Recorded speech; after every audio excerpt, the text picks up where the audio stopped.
Hello childrens, आज मैं आपको chapter 1 fundamental unit of life पढ़ाने जा रही हूँ। इस चैप्टर में हम लोग सेल्स के बारे में पढ़ेंगे। सेल्स क्या होता है, सेल्स की डिस्कवरी किसने की और सेल्स का स्ट्रक्चर कैसा है। तो सबसे पहले आप यहाँ देखिए कि सेल का डेफिनेशन है, cell is the basic structural and functional unit of life. हमारा बॉडी जो भी फंक्शन करता है, जितने भी बेसिक फंक्शन करते हैं हम लोग, वो सभी सेल्स के कारण ही करते हैं। तो जितने भी बेसिक फंक्शन और स्ट्रक्चरल फंक्शन हमारे बॉडी में होता है, ड्यू टू सेल्स के कारण ही होता है। सेल बायोलॉजी या cytology, study of cell in all aspect of their structure and functions, उसको सेल बायोलॉजी कहते हैं। यानी साइंस के जिस ब्रांच में सेल्स के बारे में पढ़ते हैं, उस ब्रांच का नाम है साइटोलॉजी। अब आइए देखिए, यहाँ पे दिखाया जा रहा है फिगर 1.1 में कि ब्रिक्स लगा कर दीवार खड़ा किया जा रहा है। उसी तरह बताया जा रहा है कि एक एक ब्रिक्स मिलकर पूरा घर बनाया जाता है। तो उसी तरह एक एक सेल्स को मिलाकर, एक एक सेल्स को ऐड करके हमारा बॉडी तैयार होता है। अब आइए, उसके बाद का टॉपिक है डिस्कवरी ऑफ सेल। तो सबसे पहले सेल का डिस्कवर रॉबर्ट हुक ने किया था। किसने किया था? रॉबर्ट हुक ने किया था। कब किया था? 1665 में। तो अब है कि सेल तो दो तरह के होते हैं, प्लांट सेल और एनिमल सेल।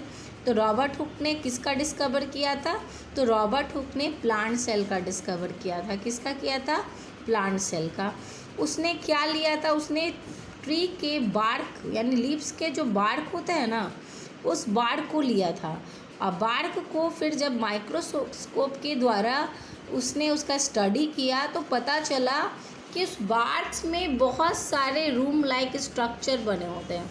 कम से कम मिलियंस ट्रिलियंस में वो रूम्स लाइक स्ट्रक्चर, जिसको लिटिल रूम्स कहा गया। और इसी लिटिल रूम्स का नाम बाद में क्या दिया गया? सेल्स दिया गया।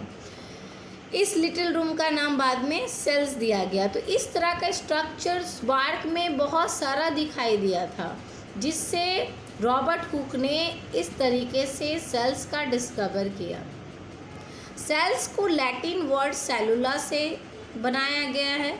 सेलुला का मीनिंग होता है लिटिल रूम, जिसका नाम हम लोग अभी जानते हैं कि लिटिल रूम का नाम क्या है? तो सेल है। यहाँ देखिए 1.2 में ये माइक्रोस्कोपिक पिक्चर है। किसका? बार्क ऑफ लीव्स का। ये माइक्रोस्कोपिक पिक्चर है जिसको रॉबर्ट हुक ने माइक्रोस्कोप के द्वारा स्टडी किया। आप यहाँ देख सकते हैं कि इसमें बहुत छोटे छोटे कंपार्ट बने हैं, जिसका नाम लिटिल रूम रखा गया। और इसी कंपार्ट का नाम क्या रखा गया? सेल्स रखा गया। अब ये उसके बाद का टॉपिक हम लोग जानेंगे। Robert Hooke could not see what was inside the cell.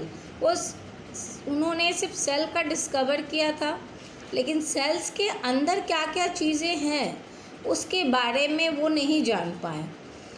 उसके बाद उन्होंने ये भी प्रूफ करना, वो ये बताने में अनेबल थे कि वो माइक्रोपिस्ट पिक्चर सेल्स के अंदर क्या है। उसके बाद एक डच वैज्ञानिक थे माइक्रोपिस्ट, जिनका नाम एंटोनी वान लीeuwenhoek था। इन्होंने एक टेक्नोलॉजी एडवांस किया, मतलब एक एडवांस टेक्नोलॉजी के द्वारा यह स्टडी किया कि लिविंग सेल लाइक बैक्टीरिया, कह सकते हैं कि एंटोनी लीeuwenhoek ने एनिमल सेल का डिस्कवर किया। प्लांट सेल का डिस्कवर किसने किया? तो रॉबर्ट हुक ने। और एनिमल सेल का डिस्कवर किसने किया? तो लीeuwenhoek ने। इन्होंने बैक्टीरिया, प्रोटोजोआ जैसे लिविंग सेल का डिस्कवर किया और सबसे पहले पावरफुल माइक्रोस्कोप में इसकी स्टडी की। तब उन्होंने देखा कि ये सारे बैक्टीरिया सिंगल सेल से बने थे। इसलिए इनको हम लोग फादर ऑफ माइक्रोस्कोपी के नाम से जानते हैं। तो फादर ऑफ माइक्रोस्कोपी किनको जाना जाता है? तो एंटोनी लीeuwenhoek को फादर ऑफ माइक्रोस्कोपी के नाम से जाना जाता है।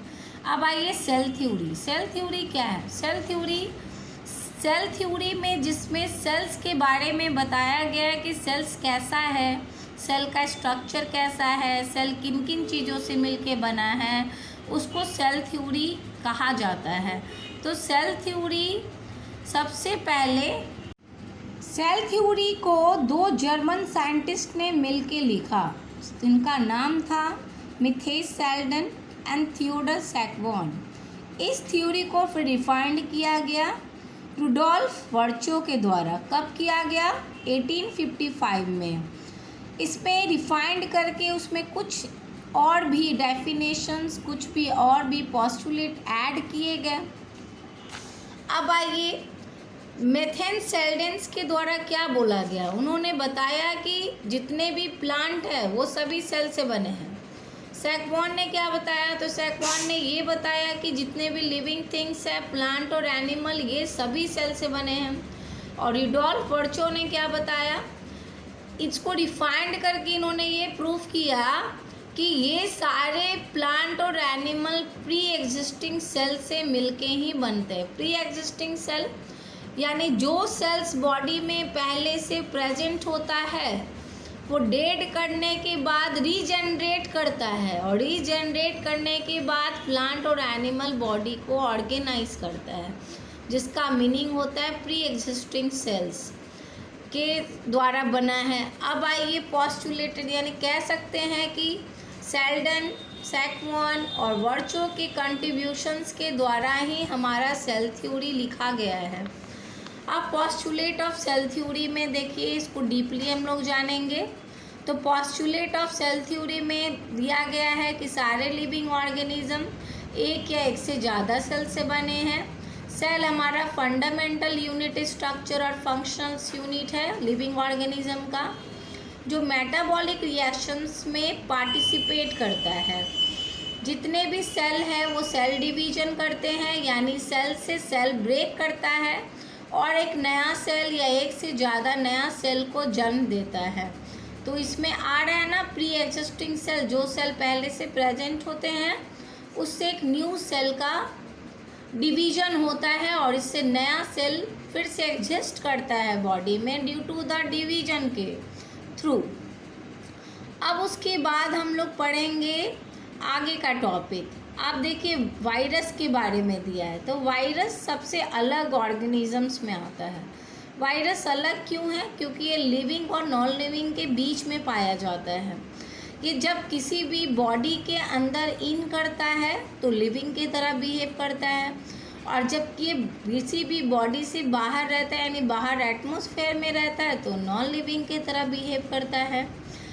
अब आइए इंस्ट्रूमेंट ऑफ स्टडिंग सेल। हम लोग क्या क्या इंस्ट्रूमेंट इस्तेमाल करते हैं सेल्स के स्टडी के लिए। तो सेल्स बहुत ही छोटा होता है, बहुत ही छोटा, जिसको हम लोग नेकेड आई से नहीं देख सकते हैं। तो सेल्स को देखने के लिए माइक्रोस्कोपिक पिक्चर्स, माइक्रोस्कोप का इस्तेमाल किया जाता है। एक स्पेशल इंस्ट्रूमेंट जिसको कहा जाता है माइक्रोस्कोप का इस्तेमाल करते हैं, और इस माइक्रोस्कोप का इस्तेमाल करते हैं हम लोग सेल की स्टडी के लिए। तो वर्ड ऑफ माइक्रोस्कोप को ग्रीक वर्ड माइक्रोस से मिलके बना है। ये माइक्रोस का मीनिंग होता है स्मॉल, जो स्मॉल चीज़ों को आसानी से जिसके द्वारा देख सकें। माइक्रोस्कोप एक ऐसा इंस्ट्रूमेंट है जिससे ऑब्जेक्ट को काफ़ी लार्ज करके हम लोग देख सकते हैं। आइए हम कितने तरह के माइक्रोस्कोप का इस्तेमाल करते हैं? तो 2, लाइट माइक्रोस्कोप या कंपाउंड माइक्रोस्कोप, दूसरा इलेक्ट्रॉन माइक्रोस्कोप। लाइट माइक्रोस्कोप जो लाइट के प्रेजेंस में यूज़ होता है, ज़्यादातर स्कूल कॉलेजेस में लैब में, स्कूल की लैब में लाइट माइक्रोस्कोप ही रहता है। इलेक्ट्रॉन माइक्रोस्कोप काफ़ी ज़्यादा एडवांस होता है। इसमें काफ़ी छोटे छोटे, बहुत ही छोटे ऑर्गेनिजम्स के सेल्स को हम लोग लार्ज करके 100 टाइम्स, 200 टाइम, 1000 टाइम्स बढ़ा कर देख सकते हैं। लाइट माइक्रोस्कोप और कंपाउंड माइक्रोस्कोप में आप देखिए, कंपाउंड माइक्रोस्कोप का इस्तेमाल लेबोरेटरीज में करते हैं, जो कि पहले भी बताया मैंने, और ये हुक डिज़ाइंस का होता है। ये ऑल्सो कॉल्ड, इसको लाइट माइक्रोस्कोप कहते हैं क्योंकि ये लाइट के प्रेजेंस में ही चलाया जाता है। और ये स्मॉल ऑब्जेक्ट को लार्ज करके दिखाता है। इसमें दो तरह के लेंस होते हैं, एक आईपीस लेंस और दूसरा ऑब्जेक्टिव लेंस। इसका मैग्निफिकेशन कैपेसिटी होता है 100x, 45 एंड 100, यानी 10 टाइम बढ़ा सकते हैं आप किसी भी ऑब्जेक्ट के साइज को, 45 टाइम्स बढ़ा सकते हैं और 100 टाइम बढ़ा सकते हैं। आईपीस का लेंस का कैपेसिटी होता है 10 टाइम्स और 15 times.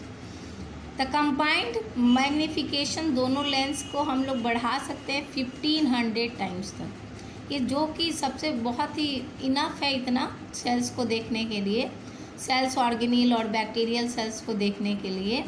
Compound microscope slide placed on the stage and the light is passed on the object mean by the reflector mirrors के थ्रू लाइट को रिफ्लेक्ट करते हैं।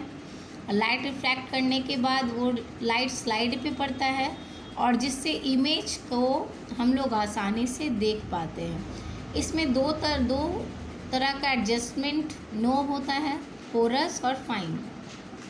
कोरस एडजस्टमेंट नोब का इस्तेमाल हम लोग रफ फोकसिंग के लिए करते हैं, जबकि फाइन फोकसिंग के लिए हम लोग फाइन नोब का इस्तेमाल करते हैं। ये देखिए, ये पिक्चर है तुम्हारा आपका लाइट माइक्रोस्कोप का।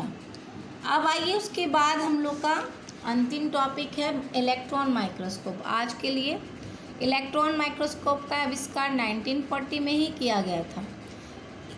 इस इंस्ट्रूमेंट का इस्तेमाल सब सेलुलर स्ट्रक्चर यानी सेल्स के अंदर वाले चीज़ों को, सेल्स के अंदर वाले और सब्सटेंसों को देखने के लिए किया गया था। इसमें हम लोग क्लियरली सेल्स के इनसाइड जो भी सब्सटेंस है उसको आसानी से देख सकते हैं। लाइट माइक्रोस्कोप के द्वारा ये पॉसिबल नहीं है। लाइट माइक्रोस्कोप के द्वारा सिर्फ सेल्स को देख सकते हैं, लेकिन इनसाइड द सेल ओनली हम लोग इलेक्ट्रॉन माइक्रोस्कोप के द्वारा देख पाते हैं। अब इलेक्ट्रॉन माइक्रोस्कोप में आपका तो यहाँ नाम से ही पता चल रहा है किसका इस्तेमाल होगा, इलेक्ट्रॉन्स का इस्तेमाल होगा। ये इलेक्ट्रॉन्स इमेज को जनरेट करता है और उसका बेटर मैग्नीफिकेशन करता है और लार्ज से लार्ज पिक्चर आपके सामने उसका इमेज रखता है। ओके स्टूडेंट, आज के लिए इतना ही। फिर आगे मैं इसके आगे भी पढ़ाऊँगी।